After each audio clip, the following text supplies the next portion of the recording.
টাকা পেলে বাবা? 1 2 3 4 5 6 বাবা 3 লাখ টাকা।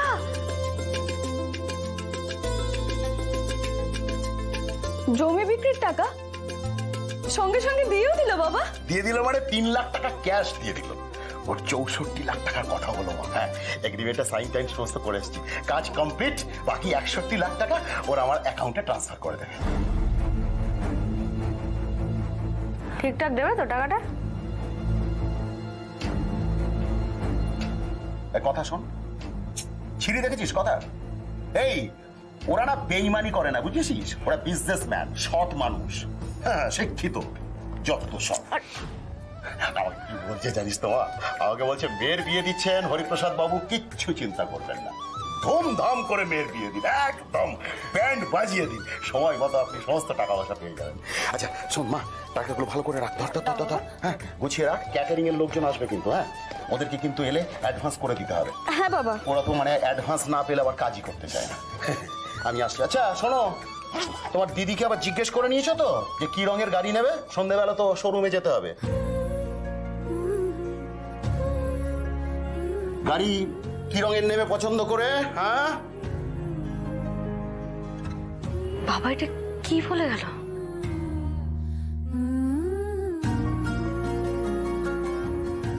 কি রে? বাবা কি বলে গেল শুনেছিস? সারাক্ষণ তো বলিস বাবা আমাকে ভালোই বাসে না। হ্যাঁ দেখেছিস কত ভালোবাসে তোকে, দেখেছিস? বাবা, ও বাবা, বাবা বাবা কেউ এসেছেন তোমার সঙ্গে দেখা করতে। কে এলেন আবার? কে? ও নমস্কার, আমি হরিপ্রসাদ বাবু। বলুন বলুন। বুঝি একে তো কোনোদিনও দেখিনি। কে এটা? আসতে 1 মিনিট, তুমি এসো এদিকে। আমরা ঋষি ব্যানার্জির কাছ থেকে আসছি। ঋষি ব্যানার্জি? কি ব্যাপার বলুন তো? মানে আমার জমিটা কি উনি কিনবেন না? মানে আপনারা কি টাকা ফেরত নিতে এসছেন? না, উনি এই গিফটগুলো পাঠিয়েছেন।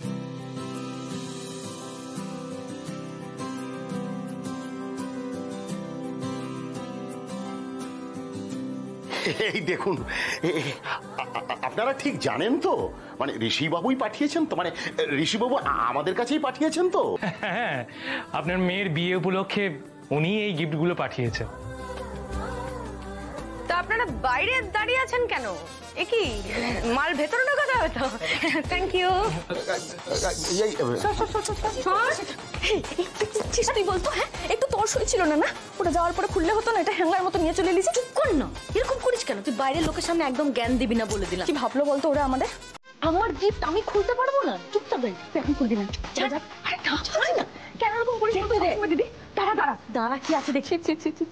ভগবান কি ভাবছে বলতো লোকগুলো আমাদের?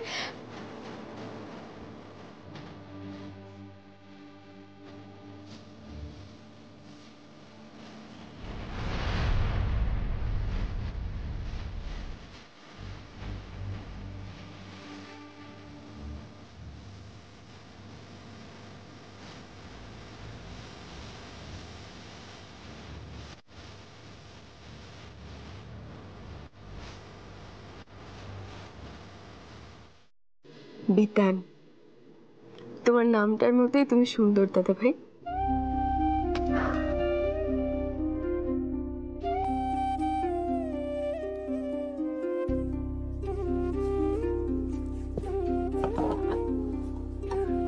বেঁচে থাকলে ছেলেটার আজ 25 বছর বয়স হতো।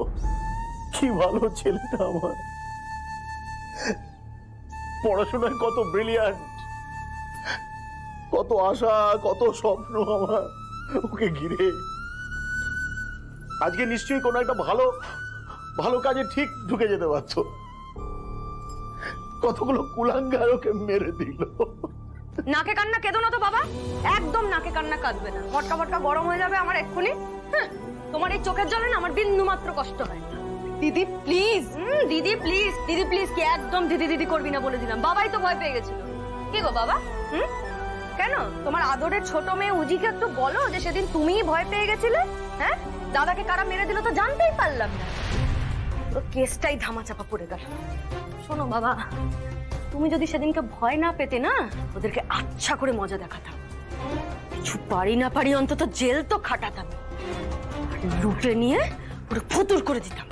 এই বড় লোকগুলোকে না আমি মানুষ বলেই ভাবি না, আর এই বড় লোকগুলোর সাথেই তোমাদের যত ওঠা বসা। কি আশ্চর্য, আমি আমার বড় লোকদের সঙ্গে কখন ওঠা বসা করলাম? কি আবল তাবল বলছিস তুই বলতো?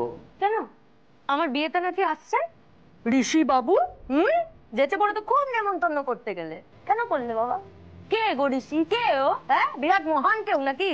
আরে উনি উনি ভদ্র মানুষ, বড় ভালো মানুষ, সবাইকে সবার সঙ্গে গুলিয়ে ফেলিস না। স্রেফ আর একটা বড় লোক। আর বাবা, সব বড় লোকরা সমান, সব বড় লোকরা সমান, তার জন্যই আমি বড় লোকদের দেখতে পারি না, আমি ঘেন্না করি বড় লোকদের। আর একটা কথা ভুলে যেও না, এই বড় লোকগুলোই না আমাদের দাদাকে মেরেছে।